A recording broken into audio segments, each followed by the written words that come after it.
사도신경으로 우리의 신앙을 고백하겠습니다.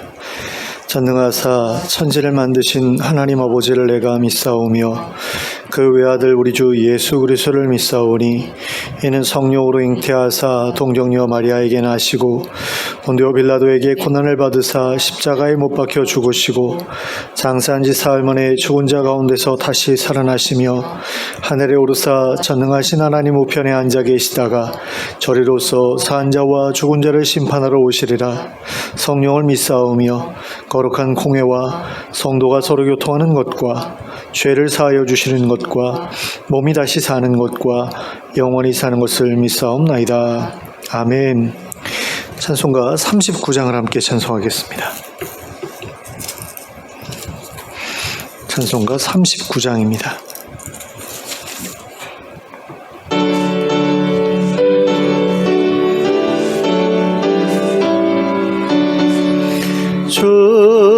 은혜를 받으려 모인 성도들 주 크신 뜻 깨닫게 하옵소서. 내 고통의 멍에를 다 벗게 되니 날 구속하신 이름 찬양하리. 우리를 곁에서 인도하시니 그 거룩한 나라가 이루어지네. 조막 위와 싸워서는 승리하니 큰 영광 주께 돌려 찬양하리. 우리의 방패와 장검 되시니 나 승리의 주님을 따릅니다. 큰 환난을 당할 때 늘 도우시니 승전가 높이 불러 찬양하리. 아멘. 찬송가 198장을 함께 찬송하겠습니다.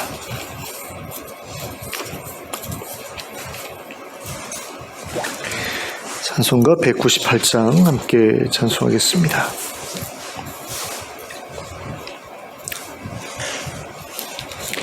하나님,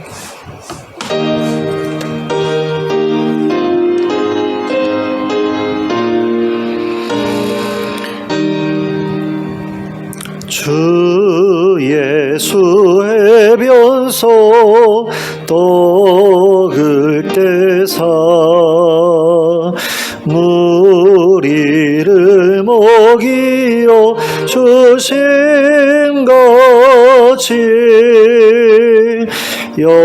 영생의 양식을 나에게도 풍족히 나누어 주옵소서. 생명의 말씀인 나의 주여, 목말라 주님을 찾나이다.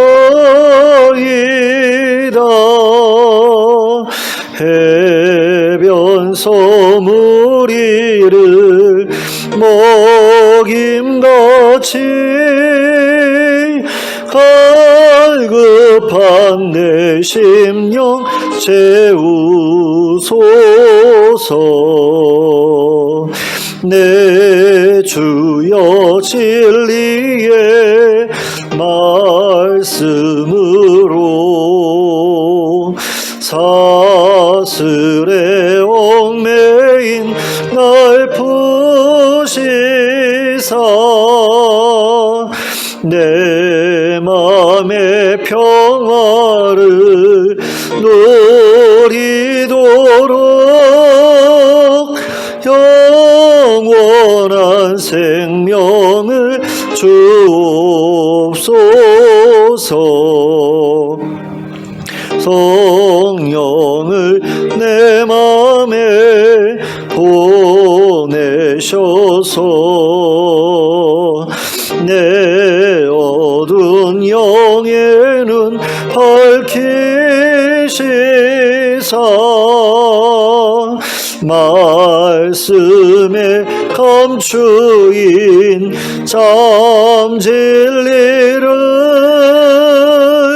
깨달아 알도록 하옵소서.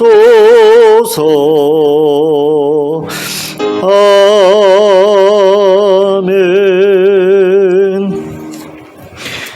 하나님의 말씀 사도행전 20장 13절부터 27절까지를 함께 보시겠습니다.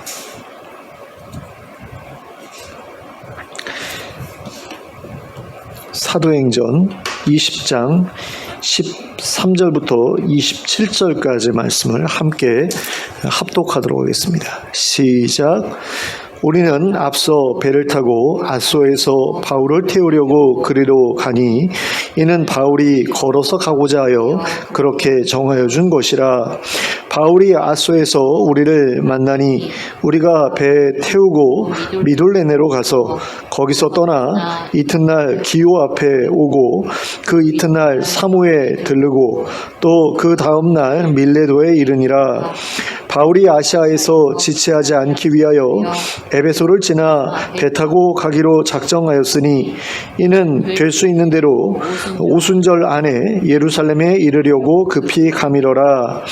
바울이 밀레도에서 사람을 에베소로 보내어 교회 장로들을 청하니 오매 그들에게 말하되 아시아에 들어온 첫날부터 지금까지 내가 항상 여러분 가운데서 어떻게 행하였는지를 여러분도 아는 바니 곧 모든 겸손과 눈물이며 유대인의 간계로 말미암아 당한 시험을 참고 주를 섬긴 것과 유익한 것은 무엇이든지 공중 앞에서나 각 집에서나 거리낌이 없이 여러분에게 전하여 가르치고 유대인과 헬라인들에게 하나님께 대한 회개와 우리 주 예수 그리스도께 대한 믿음을 증언한 것이라.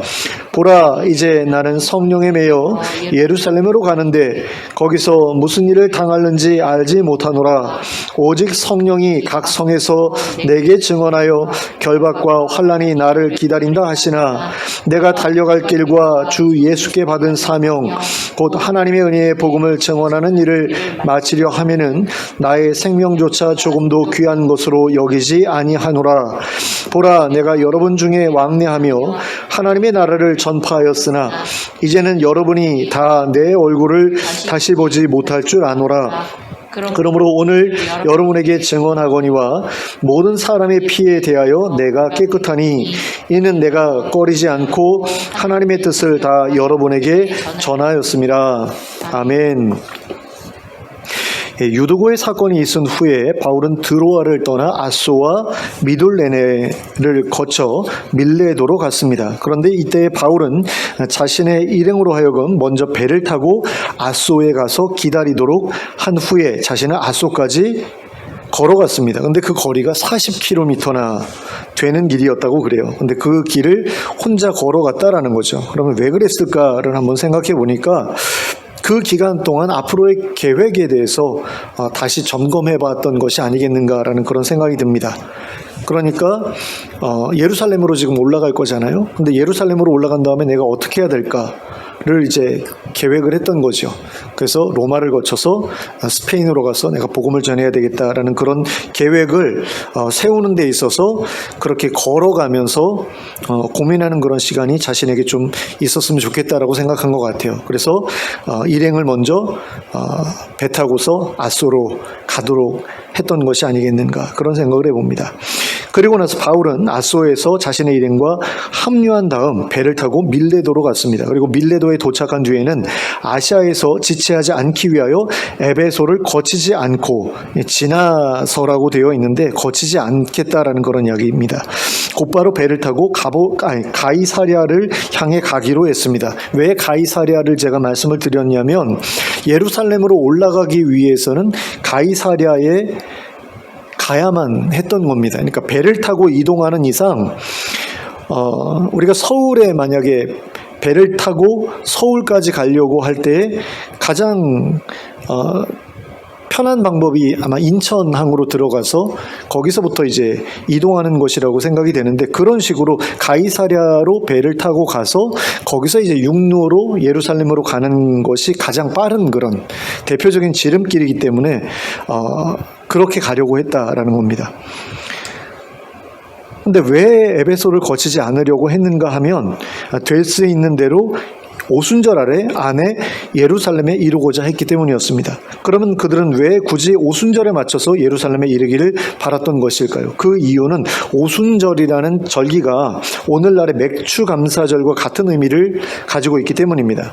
그러니까 맥추감사절이 보리를 수확한 다음에 그 밀과 보리를 수확하고 나서 이제 하나님께 감사를 드리는 그런 절기잖아요. 그런데 지금 예루살렘이 어떤 상황이냐면 기근이 찾아와가지고 굉장히 힘들고 어려운 가운데 있었던 그런 상태입니다.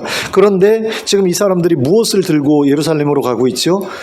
여러 교회에서 마련한 그 구제 헌금을 가지고 지금 예루살렘으로 가잖아요. 기근 때문에 힘들어하고 있는 예루살렘 교회를 돕기 위해서 그걸 들고 가지 않습니까? 그런데 오순절은 어떤 절기예요? 하나님께서 주신 결실 때문에 감사하는 절기인데 지금 먹을 게 없는 상황이에요. 그러면 제대로 감사할 수가 있겠습니까? 그게 불가능하겠죠. 그러니까 이 사람들이 복음의 씨를 뿌려서 거둬들인 그 구제 헌금을 가지고 빨리 가서 오순절 전에 가서 이 사람들이 오순절 절기를 맞이할 때에 하나님께서 다른 교회들을 통해서, 형제 교회들을 통해서 베풀어 주신 그 물질들을 통해 자신들의 그 배를 채우고 그럼으로써 그 감사의 절기를 감사의 절기답게 보낼 수 있도록 해주고자 했던 거죠. 그래서 어떻게든 빨리 가서 오순절 전에 도착하려고 이 사람들이 서둘렀다라는 겁니다. 그런데 바울은 밀레도에 도착했을 때 에베소에 사람을 보내서 그 교회 장로들을 밀레도로 오도록 했습니다. 그러면 왜 바울은 자신이 직접 에베소로 가지 않고 자기가 있는 곳으로 오도록 했던 걸까요? 그 첫 번째 이유는 에베소에 바울에 대해 좋지 않은 감정을 가진 사람들이 많이 있었기 때문입니다. 그러니까 은세공업자인 데메드리오를 비롯해서 바울로 인해 경제적인 손해를 보고 악감을 가지고 있던 사람들이 바울이 에베소에 왔다는 그런 소문을 들으면 어떻게 할까요? 다시 소동을 일으켜서 바울을 어렵게 만들 수 있겠죠. 그러면 거기에서 발이 묶여서 예루살렘으로 가는 일정이 한없이 늘어질 수도 있었던 겁니다. 그래서 에베소로 가지 않으려고 했던 거죠. 두 번째 이유는 바울과 그의 일행에게 이방인들의 교회에서 모아준 거액의 헌금이 있었기 때문입니다. 근데 그 거금을 들고 에베소에 갔다가 다시 또 소동이 일어난다? 그래가지고 만약에 그 돈을 잃어버린다 그러면 난리가 나는 거죠. 그러니까 그런 것도 방지하고자 하는 그런 마음이 있었을 겁니다. 그리고 세 번째 이유는 에베소 교회 성도들이 바울을 붙잡고 늘어질 가능성도 있었기 때문이었다. 이렇게 생각해 볼 수 있겠습니다. 그러니까 바울이 에베소를 떠날 때 떠나지 못하도록 막았었잖아요. 첫 번째 만남 때. 두 번째 만남 때에는 충분하게 그 교회에서 말씀을 전했기 때문에 붙들지 않았을 가능성도 있지만 이제 더 이상 못 보게 된다라고 그러면 또 모르는 일이니까 가지 않았던 거죠. 그러면 바울은 왜 그렇게 서둘러 움직이려 했음에도 불구하고 에베소 교회의 장로들을 밀레도로 불러서 만나고자 했던 걸까요? 그냥 안 보고 그냥 가도 되잖아요. 근데 왜 불렀느냐라고 했을 때 바울은 예루살렘 교회를 방문한 이후에 로마로 가서 그곳에서 교회를 세우고 그 교회를 기반으로 삼아서 스페인에 가서 복음을 전할 계획을 가지고 있었기 때문이죠. 그래서 이 여행을 마지막으로 더 이상은 아시아와 마게도니아와 아가야 지방에 있는 교회들은 방문하지 않으려는 그런 계획을 가지고 있었기 때문입니다. 그래서 바울은 마지막으로 에베소 교회 성도들을 만나 당부의 말을 남기고자 했던 겁니다. 그래서 바울이 밀레도에서 에베소의 교회 장로들을 불렀던 겁니다. 그리고 에베소 교회 장로들을 만난 바울은 그들에게 마지막 인사와 당부의 말을 전해 주었습니다. 그 내용이 17절부터 35절까지의 기록된 내용입니다. 그리고 오늘 우리는 그 중에서 전반부에 해당하는 18절부터 27절까지의 내용을 살펴보도록 하겠습니다. 그리고 그 중에서도 이제 먼저 18절부터 21절까지의 말씀을 먼저 살펴보려고 하는데요. 여기에서 바울은 자신이 에베소에서 사역하는 3년 동안 어떤 자세로 에베소 교회를 섬겨왔는지, 그리고 어떤 자세로 하나님의 말씀을 전해왔는지에 대해 이야기하고 있습니다. 근데 바울은 이 이야기에 앞서 먼저 18절에서 자기가 하려는 그 모든 이야기들이 사실이라는 것을 에베소 장로들도 알고 있다고 말하고 있습니다. 왜냐하면 그 장로들은 바울이 아시아에 발을 들여놓은 첫날부터 바울과 함께했던 사람들이었기 때문입니다. 그래서 그들은 바울이 지금까지 어떤 자세로 에베소 교회를 섬겨왔는지를 잘 알고 있었기 때문입니다. 그러면 바울이 그 사실을 그들에게 굳이 언급했던 이유는 무엇일까요? 그것은 그들이 자신의 사역에 대한 증인이 되어주기를 바랐기 때문입니다. 그래서 자신이 돌아간 뒤에 자신에 대한 거짓말이 떠돌아서 자신이 뿌린 씨앗이 열매를 맺지 못하게 되는 일이 벌어지지 않게 되기를 바랐기 때문입니다. 바울이 이처럼 에베소 교회의 장로들에게 자신의 신실함에 대한 증인이 되어주기를 바랐던 이유는 바로 고린도 교회에서 벌어진 일들 때문이었습니다. 바울이 고린도 교회를 개척한 지 얼마 안 돼요. 고린도 교회의 일부 성도들은 외부에서 들어온 몇몇 사람들의 거짓말에 속아서 바울을 배척하기 시작했습니다. 그런데 그 외부에서 들어온 사람들이 뭐라고 이야기를 했느냐? 바울은 사도가 아니다. 또 그의 가르침은 바른 가르침이 아니다라고 그렇게 말했습니다. 그런데 그걸 고린도 교회의 성도들 가운데 일부 성도들이 받아들인 거죠. 그리고 바울은 가짜야 그러면서 바울과의 관계를 끊으려고 했던 겁니다. 그리고 그로 인해 이제 바울이 굉장히 큰 상처를 받게 되죠. 그래서 고린도 후서를 써서 고린도 교회에 보냅니다. 그리고 그 일 이후로도 많은 어려움을 겪은 후에 고린도 교회를 정상으로 되돌려 놓을 수 있었는데요. 바울은 혹시라도 에베소 교회에서도 그 고린도 교회에서 있었던 일과 같은 일이 일어나지 않았으면 하는 그런 마음 때문에 이런 일을 하려고 했던 겁니다. 그래서 에베소 교회 장로들에게 자신의 신실함에 대한 증인이 되어주기를 부탁함으로써 그런 말을 하는 사람들이 나타나더라도 그거 아니야 라고 그렇게 말해줄 수 있도록 하려고 했던 거죠. 그래서 그는 앞서 말씀드린 바와 같이 19절부터 27절까지에 기록된 것처럼 에베소 교회 장로들에게 자신이 에베소에서 사역하는 3년 동안 어떤 자세로 에베소 교회를 섬겨왔는지 그리고 어떤 자세로 하나님의 말씀을 전해왔는지에 대해 확인을 받고자 했던 것입니다. 먼저 바울은 19절에서 자신이 최선을 다해서 에베소 교회를 섬겨왔음을 이야기하였습니다. 그는 자신이 에베소 교회에 있는 동안에 겸손하게 사역하였다고 하였습니다. 자신이 다른 사람들보다 하나님의 말씀을 더 많이 알고 있다고 해서 특별한 대우를 바라거나 다른 사람들을 무시하거나 하지 않았다라는 거죠. 그리고 그 다음에는 자신이 에베소 교회에 있는 동안에 성도들을 위해 많은 눈물을 흘렸다고 하였습니다. 이것은 그가 에베소 교회 성도들을 위해 눈물을 흘려가면서 기도했다라는 것을 의미하기도 하고요. 또한 에베소에서 당한 시험으로 인해 많은 눈물을 흘려야 했다는 것을 의미하기도 합니다. 그러니까 성도들이 불쌍해서 눈물을 흘리며 기도했다라고 볼 수도 있고 에베소에서 너무 힘든 일들이 많았기 때문에 눈물을 흘려가며 기도했다라는 것으로 볼 수도 있다라는 거죠. 그리고 그는 자신이 유대인들의 관계로 인해 많은 시험을 당했으며 그럼에도 불구하고 그 모든 것을 참고 견디면서 주를 섬겼다고 하였습니다. 그리고 그 다음으로 20절과 21절에서는 자신이 에베소 교회에 있는 동안에 최선을 다해 말씀을 전했다고 하였습니다. 그는 20절에서 자신은 성도들에게 유익이 되는 것이면 그 무엇이든지 그리고 어디에서든지 아무런 거리낌 없이 전하여 가르쳤다고 하였습니다. 말씀을 전하는 일에 자기가 할 수 있는 모든 최선을 다했다라는 거죠.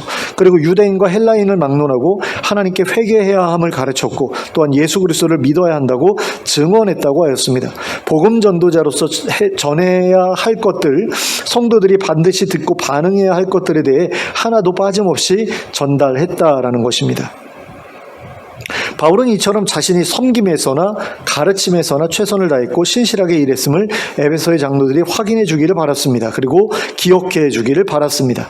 그래서 에베소 교회는 자신을 거짓 사도로 몰거나 자신의 가르침을 잘못되었다고 말하며 배척하지 않게 되기를 바랐습니다. 그리고 자신이 다시 에베소 교회를 방문하지 못한다고 하더라도 에베소 교회가 믿음에서 떠나지 않고 올바르게 성장해 가기를 바랐습니다. 그리고 22절부터 24절까지에서는 앞으로의 계획과 자신의 결단에 대해서 이야기했습니다. 그는 먼저 22절에서 자신이 성령님에게 매여 예루살렘으로 가고 있으며 거기에서 무슨 일을 당하게 될지 모른다고 하였습니다. 그리고 23절에서는 성령님께서 각 성에 들를 때마다 자신에게 증언하시기를 결박과 환난이 너의 앞에 기다린다고 하셨다고 하였습니다.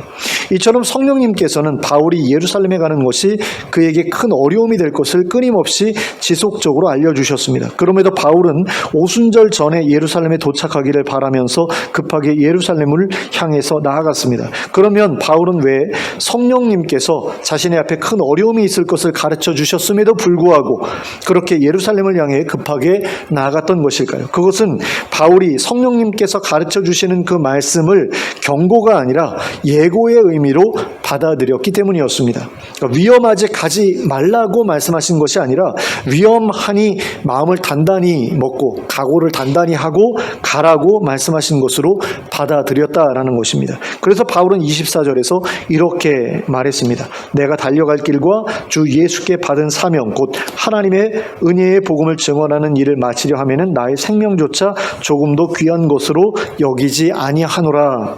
자, 바울은 예루살렘에 들른 이후에 곧바로 로마로 가서 복음을 전하려고 하였습니다. 그리고 그곳에 교회를 세운 뒤에는 스페인으로 가서 그곳에서도 복음을 전하려고 하였습니다. 그리고 그 일을 위해서라면 생명을 바쳐도 좋다고 생각하고 있었습니다. 그러니까 목숨 걸고 그 계획대로 진행하려고 했다라는 겁니다. 그러므로 성령님께서 그런 마음을 가지고 있었던 바울에게 그 길의 위험성을 알려주신 것은 그곳에 가지 말라는 말씀이라기보다는 그곳에 가되 마음을 단단히 먹고 가라는 말씀으로 바울에게 다가왔던 것입니다. 그러면 바울은 왜 이런 자신의 결심을 에베소의 장로들 앞에서 말했던 것일까요? 자신이 어떤 마음으로 복음 전도에 임하고 있는지를 그들이 알아주기를 바랐기 때문입니다. 그들이 기억해 주기를 바랐기 때문이죠. 그리고 자신에 대한 증인이 되어주기를, 그리고 자신과 같은 마음을 품고 에베소 교회를 섬겨주기를 바랐기 때문입니다. 또한 자신의 사역을 위해 기도로 협력해 주기를 바랐기 때문입니다. 그러니까 뭔가 기대하는 것이 있었던 거죠. 내가 이 사람들을 위해서 헌신했던 것처럼 이 장로들도 그 에베소 교회 성도들을 위해서 좀 헌신했으면 좋겠다. 그리고 내 마음을 좀 기억하고 나를 위해서 기도해 줬으면 좋겠다라는 그런 마음을 가지고 이 이야기를 한 것이라고 볼 수 있습니다.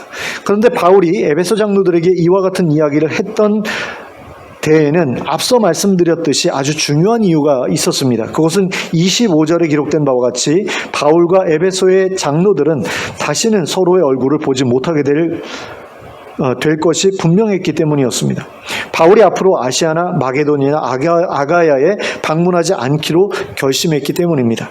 바울은 각각의 지역에 뿌려야 할 씨를 충분히 뿌렸고 앞으로 그 교회들이 잘 성장하도록 돌보는 일은 그 교회에, 각각의 교회의 장로들이 해야 할 일이라고 생각했습니다. 왜요? 장로들을 그 교회의 지도자로 세웠으니까 그 교회는 이제 지도자들이 운영해 나가야 되는 거지, 그 교회를 개척하는데 힘썼던 그 선교사가 끝까지 그 교회를 책임져야 되는 것은 아니다라고 생각을 했던 겁니다. 그래서 자신이 개척한 각각의 교회들이 더 이상 자신을 의지하지 않게 되기를 바랬던 겁니다. 자신은 각 교회들에 대한 자신의 책무를 충분히 감당했다고 생각했기 때문인 거죠. 그래서 바울은 26절에 기록된 것처럼 내가 오늘 여러분 앞에서 증언한 바와 같이 최선을 다해서 에베소 교회를 섬기며 복음을 전했으니 그 교회의 모든 사람들의 피에 대해 내가 깨끗하다고 전할 수 있었습니다. 그러니까 그 모든 사람의 피에 대해 내가 깨끗하다라는 것은 무슨 이야기입니까? 너희가 죄 때문에 죽더라도 그것은 내 탓이 아니다라는 거예요. 나는 너희들에게 회개할 것을 가르쳐 주었고 내가 너희가 알아야 될 모든 것들, 너희가 너희의 생명을 구원하기 위해 알아야 되는 모든 것들에 대해서 너희에게 말했기 때문에 나는 너희들이 어떤 식으로 죽든 어떤 식으로 생명을 구하지 못하든 간에 나에게는 책임이 없다라는 겁니다. 그러면 바울이 이렇게 말했던 이유, 또 말할 수 있었던 이유는 무엇입니까? 최선을 다해서 에베소 성도들에게 말씀을 전했기 때문이죠.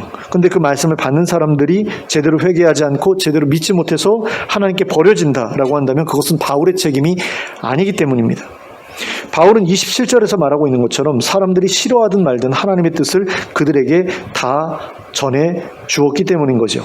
그렇다면 이러한 바울의 주장은 합당한 것일까요? 잘못된 것일까요? 제가 보기에는 합당한 것이라고 생각이 됩니다. 바울이 에베소에서 성도들을 섬겼던 모습은 예수님께서 이 땅에 계시는 동안 제자들을 섬겼던 모습과 정확하게 일치하기 때문입니다. 예수님은 이 땅에 계시는 동안 하나님의 아들이라는 신분을 내세우지 않으셨고요. 또 겸손하게 사람들을 섬겨주셨죠.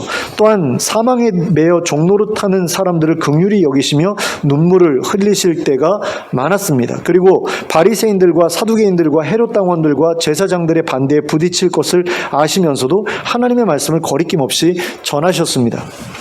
그리고 자신의 백성들을 구원하시기 위해 기꺼이 자신의 목숨까지 내어주셨죠. 그리고 바울은 이러한 예수님의 모습을 그대로 따라서 사역했습니다. 19절부터 24절까지 기록된 모든 내용, 즉 바울이 에베소에서 어떠한 자세로 성도들을 섬겼는지 또 가르쳤는지에 대한 모든 내용이 예수님의 사역과 정확하게 일치하고 있다는 사실은 참으로 감동적인 일이 아닐 수가 없습니다. 너무 놀랍게 일치하잖아요. 그런 점에서 이러한 바울의 모습은 오늘날의 목회자들이 본받아야 할 모습이라고 할 수 있을 겁니다. 목사라는 직분을 가지고 있는 사람이라면 마땅히 겸손하게 그리고 눈물과 안타까움을 가지고 모든 시험에 굴하지 않고 성도들을 섬겨야 하지요.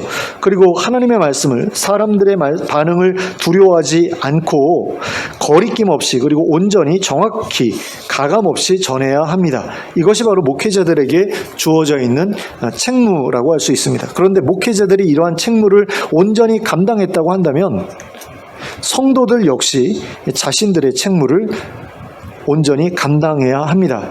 그러면 그 책임이 무엇입니까? 하나님의 말씀에 온전히 반응해야 할 책임입니다. 그리고 그럼으로써 자신의 목숨, 자신의 생명을 스스로 지켜내야 할 책임이라고 할 수 있습니다. 목회자들이 바울이 21절에서 말한 것처럼 하나님께 대한 회개와 우리 주 예수 그리스도께 대한 믿음을 성도들에게 제대로 증언했다면 성도들은 자신이 들은 말씀에 대해 순종으로 반응해야 할 책임을 가져야 합니다. 그리고 그 책임을 이행하느냐의 여부에 따라 성도들의 운명이 결정될 것입니다. 그 여부에 따라 생명을 얻거나 잃어버리게 될 것입니다.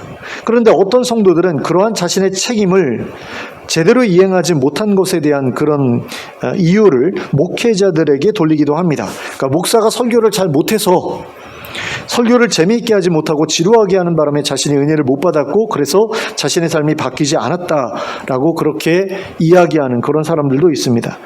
그러니까 우리 목사님은 설교를 잘 못해. 그래서 내가 이렇게 변하지 않는 거야. 뭐 이런 식으로 생각하는 사람들이 있을 수 있다라는 거죠. 왜요? 다른 교회 성도들이 우리 교회 목사님은 설교 정말 잘하고 너무 은혜가 되고 그래서 내 삶이 이렇게 변했고 그렇게 간증하는데 나는 그러지 못했다. 그러니 그 모든 책임이 목사에게 있다라는 거죠. 그러나 그것은 핑계에 불과합니다. 바울은 고린도후서 11장 6절에서 이렇게 말하고 있습니다. 내가 비록 말에는 부족하나 지식에는 그렇지 아니하니 이것을 우리가 모든 사람 가운데서 모든 일로 너희에게 나타내어노라. 이것이 무슨 말입니까? 자기가 말을 잘 못한다라는 겁니다. 바울이 나는 말을 잘 못해라고 말했다라는 거죠. 근데 이건 좀 이해가 안 되는 그런 부분이 있어요. 왜냐하면 바울이 바나바하고 이렇게 말씀을 전하러 다닐 때 바울은 그냥 뒤에 서 있고 바울이 이제 말해가지고 복음을 전하는 일들이 많았잖아요. 근데 왜 그렇게 했느냐를 생각해 보면 바나바 같은 경우는 유대인이죠. 그리고 히브리어나 아람어를 위주로 이렇게 사용했던 그런 사람이고 바울 같은 경우는 이중국적자잖아요. 로마인이기도 하면서 동시에 유대인이기도 한 사람 아닙니까? 그리고 어려서부터 이중 언어를 사용했던 사람이죠. 그러다 보니까 이방 지역에서 복음을 전할 때 로마 라틴어라든가 아니면 헬라어로 복음 전하는데 굉장히 익숙한 그런 사람이었을 거예요. 그러니까 이중 언어가 아니라 삼중 언어네요. 라틴어, 헬라어, 그리고 히브리어까지, 아람어까지 다 구사할 수 있는 그런 사람이었기 때문에 외국에 나가서 복음 전할 때에는 바나바보다는 아무래도 말을 전하는데 조금 더 익숙했겠죠. 근데 문제는 뭐냐면 이 사람이 어려서부터 이중 언어를 구사하는, 그러니까 삼중 언어를 구사하는 그런 사람이었을 수 있다라는 겁니다. 근데 이렇게 어려서부터 다중 언어를 구사를 한 사람들은 이 언어도 능숙하지 못하고 저 언어도 능숙하지 못한 경우가 굉장히 많다고 그러더라고요. 다 그런 건 아니겠지만. 그러니까 이 언어도 제대로 구사 못하고 저 언어도 구사를 못하니까 설교할 때 막 사람들을 들었다 놨다 할 정도의 어떤 그 언어 구사력을 가지고 있지는 못했다라고 볼 수 있다라는 겁니다. 그런 점에 있어서 나 말 잘 못한다, 나 말에 부족함이 많다라고 바울이 이야기했다라는 거죠. 근데 이렇게 말을 잘 못하는 사람은 설교도 잘하기 어렵잖아요. 김창옥 씨처럼 말을 잘하는 사람이 만약에 설교를 하면 얼마나 설교 시간이 즐겁고 재밌겠어요. 장경동 목사님이 그래가지고 막 떴었잖아요. 근데 그런 거거든요. 말을 잘하는 사람이 설교를 하게 되면 설교도 잘하는 것처럼 이렇게 들릴 수밖에 없죠. 근데 바울은 그렇지 못했거든요. 그렇기 때문에 바울은 오늘날의 유명한 설교자들과는 달리 설교를 잘하지 못했을 가능성이 굉장히 큽니다. 그러니까 그의 설교는 아마도 로마서에 기록된 내용처럼 논리 정연하기는 하지만, 그러니까 내가 지식에는 부족함이 없다라고 이야기를 하잖아요. 그러니까 지적으로 굉장히 뛰어난 그런 내용으로 가득 차 있지만 무척이나 건조하고 핵심만 짚어주는 그런 종류의 설교였을 가능성이 굉장히 큽니다.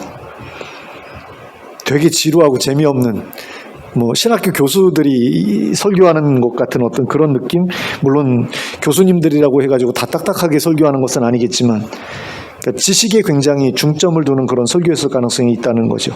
또한 바울은 오늘날의 설교자들처럼 자신의 설교를 성도들이 재미있게 들을 수 있도록 하기 위해 노력했을 것 같지도 않아요. 왜냐하면 될 수 있는 한 많은 내용을 성도들에게 전달해야 되기 때문에 막 예화 섞어가지고 막 웃기고 막 이런 것이 아니라 조금이라도 더 많은 지식을 때려 넣어주는 어떤 그런 설교를 해야 됐기 때문에 예화 같은 것으로 막 설교를 꾸미고 이러는 데는 별로 관심이 없었을 거라는 거죠. 그러니 설교의 내용 자체에 관심을 가지고 있는 사람이 아니라면 바울의 설교는 굉장히 지루하고 듣기 괴로운 어떤 그런 설교였을 것처럼 느껴진다라는 겁니다. 느껴졌을 것이다라는 겁니다. 오죽하면 설교를 듣던 사람이 졸음을 이기지 못해서 창문에서 떨어져 죽기까지 했을까요? 물론 너무 피곤하니까 그랬겠죠. 근데 재미가 없어서 그랬을 수도 있지 않을까라는 그런 생각을 해봐요. 그 사람이 완전히 죽었다 그러면은 이게 웃을 만한 내용은 아닌데 어쨌든 바울이 다시 일으켰으니까, 살려냈으니까 이렇게 웃으면서 얘기를 할 수 있는 거지만 오죽 지루했으면 졸았을까라는 그런 생각도 해볼 수 있다라는 거죠. 그런데도 바울은 너희의 피에 대해 내가 깨끗하다라고 말하고 있다라는 거죠. 너희가 회개하지 않아가지고 내 설교를 그렇게 들었는데도 불구하고 회개하지 않아가지고 너희가 구원을 얻지 못한다? 그거 내 책임 아니야. 내가 설교 잘 못했더라도 그건 내 책임이 아니야. 너희들 책임이야 라고 말하고 있다는 겁니다. 그 이유가 뭡니까? 유익한 것은 무엇이든지 공중 앞에서나 각 집에서나 거리낌이 없이 전했기 때문이다라는 겁니다. 하나님에 대한 회개와 우리 주 예수 그리스도께 대한 믿음을 내가 다 증거했고 또 거리낌 없이 하나님의 뜻을 다 전했기 때문에 나는 할 거 다 했다라는 거죠. 그러므로 설교에 있어서 재미있고 없고는 그렇게 중요한 것이 아니다라는 것을 우리가 좀 기억했으면 좋겠습니다. 그러니까 설교가 지루하고 지루하지 않고 하는 것이 중요한 것이 아니다라는 겁니다. 그 설교를 통해서 하나님의 뜻이 온전히 전달되고 있느냐, 그래서 성경이 말씀하고 있는 바를 그 설교가 정확하게 전달하고 있느냐, 그리고 회개와 믿음, 하나님 나라의 복음을 온전히 전달하고 있느냐, 그게 중요한 것이다라는 거죠. 그러니까 설교를 하는데 막 재미있게 설교를 해요. 그러니까 막 들었다 놨다 해요. 근데 문제는 뭐냐?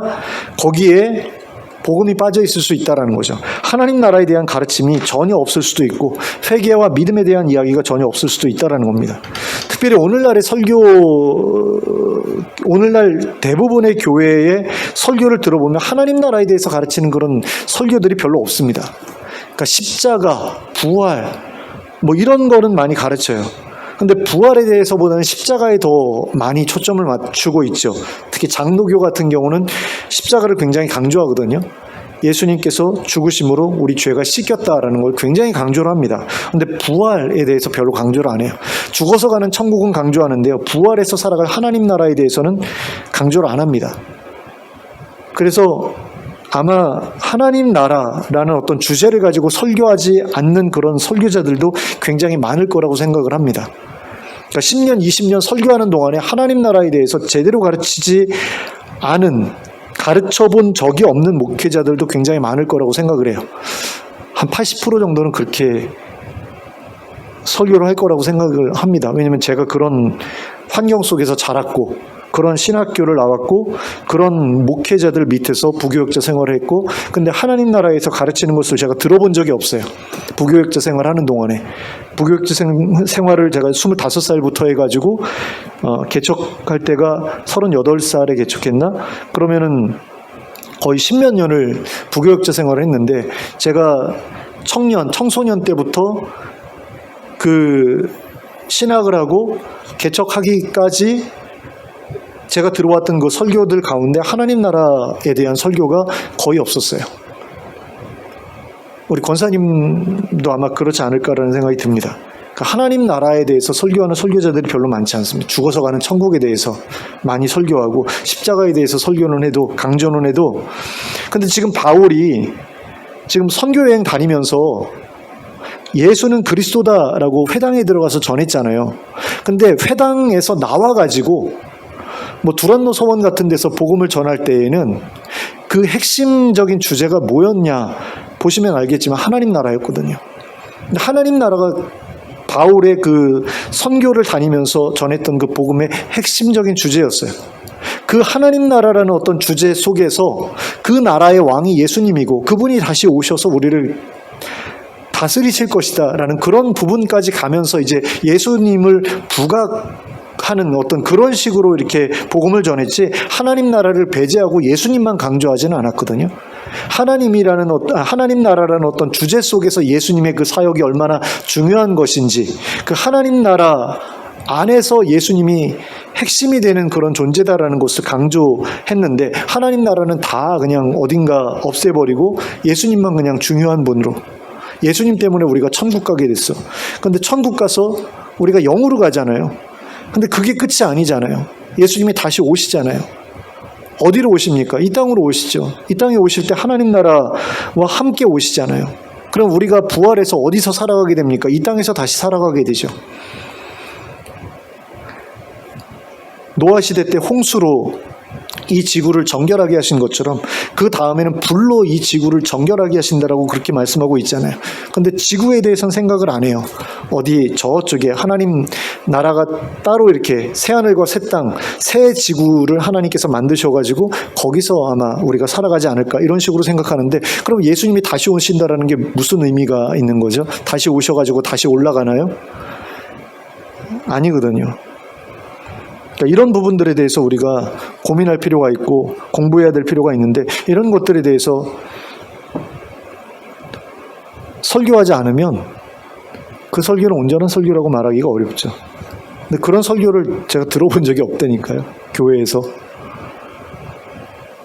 청소년 때, 뭐 청년 때, 뭐 신학교 다닐 때, 부교육자 생활할 때 이런 설교 들어본 적이 없다니까요. 이단이 아니잖아요. 그게 성경에 있는 내용이잖아요. 아니, 에덴 동산부터가 하나님 나라의 모형이고, 그 다음에 마지막에 계시록도 하나님 나라가 완성되는 걸로 끝나는데, 하나님 나라로 시작해서 하나님 나라로 끝나는데, 성경이 창세기에서 하나님 나라를 하나님께서 창조하셨다, 하나님께서 아무것도 없는 데다가 지구를 만드시고 거기에 에덴 동산을 만드셔서 거기서부터 하나님 나라가 시작되게 하셨다부터 시작해가지고 그게 사람들의 타락으로 다 망쳐졌는데, 그 하나님의 계획이 망가졌는데 그 계획을 하나님께서 다시 살려내셔서 마침내 이 땅을 다시 하나님 나라로 완성하실 것이다. 지구에서 시작하셨으니까 지구에서 완성하셔야죠. 이게 하나님의 계획인데 이거에 대해서 말하지 않는다? 이걸 이단이라고 생각한다? 그 사람이 이단 아니겠습니까? 근데 이런 걸 교회에서 안 가르치면 이상한 거죠. 저는 이런 고민들을 하면서 교회가 되게 이상하게 됐구나, 변질이 됐구나. 이게 언제부터 변질이 됐을까 모르겠어요. 카톨릭부터 변질이 된 그게 이제 지금까지 온 건지, 아니면 종교개혁하면서 변질이 된 건지, 언제 변질이 된 건지는 모르겠는데, 어쨌든 굉장히 오랜 시간 동안 하나님 나라에 대해서 강조하지 않고 교회가 지내왔다라는 거죠. 근데 그런 시기를 지나면서 하나님에 대해서 배웠던 사람들이 도대체 어떤 하나님 나라를 꿈꾸면서 살아왔을까를 생각해 보면 좀 굉장히 이상한 시간을 우리가 보내왔구나라는 그런 생각이 듭니다. 그래서 여러분들이 정말 고민하셔야 될 것은 그겁니다. 내가 듣고 있는 설교가 성경의 가르침과 일치하는가 아닌가. 베레아 성도들이 그랬던 것처럼 여러분들이 그게 필요해요. 여러분들이 성경을 직접 읽으시라는 이유가 그겁니다. 목사가 앞에서 하나님의 말씀이라고 그러면서 설교를 하는데 그 말씀이 온전하지 않을 수 있어요. 이상한 것일 수 있어요. 바울이 전했던 것과 다른 그런 이야기들을 할 수가 있다라는 거죠. 바울이 전했던 하나님 나라를 오늘날에 어떤 목사들이, 어떤 장로교 목사들이 전하고 있습니까? 거의 찾아보기 어렵다라고 했을 때 이거에 대해서 목사가 잘못 가르쳐줘서 나는 배우지 못했어요 라고 말할 수 있느냐? 물론 그렇게 남 탓을 하고 싶으면 할 수도 있겠지만 아니거든요. 우리한테 성경책이 있으니까. 그러면 왜 너는 성경책을 읽지 않았느냐라고 하나님께서 물으시면 어떻게 하실 겁니까? 성경을 읽어야 되는 거죠. 우리가 스스로. 그래서 정말 목사님이 온전한 설교를 했다. 그러면은 나머지는 다 성도들의 책임으로 돌아가게 되는 거죠. 근데 목사가 그렇게 설교를 하지 않았다. 그러면은 그 핏값은 목사가 줘야 될 수도 있지만 그렇다고 해가지고 목사한테만 그 책임이 돌아가느냐? 아니다라는 겁니다. 하나님의 말씀에 대해서 관심이 없었던, 그래서 성경을 읽지 않았던, 성경만 꾸준하게 읽어도 그 맥락 잡기가 그렇게 저는 어렵지 않다라고 생각을 하거든요. 성경을 꾸준하게 통독한 사람들은 어떻게 해서든 하나님 나라라는 그 주제를 저는 발견하게 될 거라고 생각을 해요. 그런데 하나님 나라라는 그 성경 전체를 관통하고 있는 그 핵심을 못 붙잡는 사람들은 왜 그럴까라고 했을 때 성경 안 읽어서 그렇다는 생각밖에 안 들거든요. 그럼 그건 그 사람 탓인 거죠. 그 사람 탓도 있는 거죠. 목사의 책임도 있지만. 그러므로 하나님의 말씀에 귀를 기울이는 우리가 됐으면 좋겠습니다. 하나님의 말씀에 정말 관심을 가지고 하나님의 뜻이 무엇인지 어디에 있는지에 대해서 발견하는 우리가 됐으면 좋겠습니다. 그리고 그 뜻에 순종해야 할 책임을 온전히 감당함으로써 우리의 생명을 우리 스스로 구원하고 하나님 나라에 도달할 수 있게 되기를 예수 그리스도의 이름으로 축원합니다. 기도하겠습니다. 사랑의 하나님 아버지, 바울 사도가 에베소 교회 장로들을 향해서 너희 성도들의 피에 대해 내가 책임이 없다라고 말하고 있는 것을 우리가 보았는데 그 이유를 우리가 찾아보았더니 바울 사도가 하나님의 말씀을 온전히 가감없이 최선을 다해서 전했기 때문으로 생각하고 있었던 것을 우리가 발견했습니다. 그렇게 설교자가 온전한 하나님의 말씀을 전했을 때에 그 나머지의 책임이 성도들에게 있음을 우리가 기억하게 하시고 그 책임을 잘 감당하기 위해서 결단하는 우리들이 될 수 있길 원합니다. 그러나 때로는 하나님의 말씀을 제대로 전해주는 사람이 없다고 할지라도 우리 스스로 하나님의 말씀을 연구하고 그래서 성경을 통해서 하나님의 뜻을 발견하는 우리가 될 수 있길 원합니다. 그래서 하나님 나라에 대해서 우리가 온전하게 배우고 또 회개와 믿음에 대해서도 온전히 배움으로 말미암아 구원 얻는데 필요한 모든 지식들을 우리가 구비할 수 있길 원하고 그 구비한 지식에 부족함 없이 순종으로 응답하는 저희들이 될 수 있기를 간절히 원합니다. 그래서 하나님께서 우리를 하나님 앞에 세우셨을 때에 부끄러움 없이 우리가 어떻게 살아왔는지를 하나님 앞에 고백할 수 있게 되기를 원하고 하나님 앞에 책망받을 것이 없는 그런 삶을 이 땅에서 살아내는 우리 모두가 될 수 있도록 하나님 도와주시길 원합니다. 그래서 정말 부끄러움 없이 하나님 앞에 설 수 있게 해주시고 하나님 나라의 영원한 삶을 선물로 누리는 저희 모두가 될 수 있도록 인도하여 주시옵소서. 예수 그리스도의 이름으로 기도하였습니다. 아멘. 찬송가 453장을 함께 찬송하겠습니다. 찬송가 453장입니다.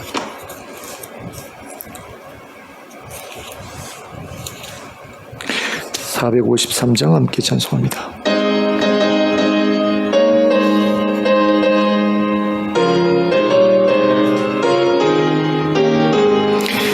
예수도 알기 원하네. 크고도 넓은 은혜와 대속해 주신 사랑을 간절히 알기 원하네. 내 평생의 소원 내 평생의 소원 대속해 주신 사랑을 간절히 알기 원하네. 성령이 스승되셔서 진리를 가르치시고 거룩한 뜻을 깨달아 예수를 알게 하소서. 내 평생의 소원 내 평생의 소원 대속해 주신 사랑을 간절히 알기 원하네. 성령의 감화 받아서 하나님 말씀 배우니 그 말씀 한절한절이 내 맘에 교훈되도다. 내 평생의 소원 내 평생의 소원 대속해 주신 사랑을 간절히 알기 원하네. 예수가 계신 보좌는 영광에 둘려있도다. 평화의 왕이 오시니 그 나라 왕성하도다. 내 평생의 소원 내 평생의 소원 대속해 주신 사랑을 간절히 알기 원하네. 아멘. 주님 가르쳐주신 기도로 예배를 마치겠습니다. 하늘에 계신 우리 아버지여, 이름이 거룩히 여김을 받으시오며 나라가 임하시오며 뜻이 하늘에서 이루어진 것 같이 땅에서도 이루어지이다. 오늘 우리에게 일용할 양식을 주시옵고 우리가 우리에게 죄 지은 자를 사하여 준 것 같이 우리 죄를 사하여 주시옵고 우리를 시험에 들게 하지 마시옵고 다만 악에서 구하시옵소서.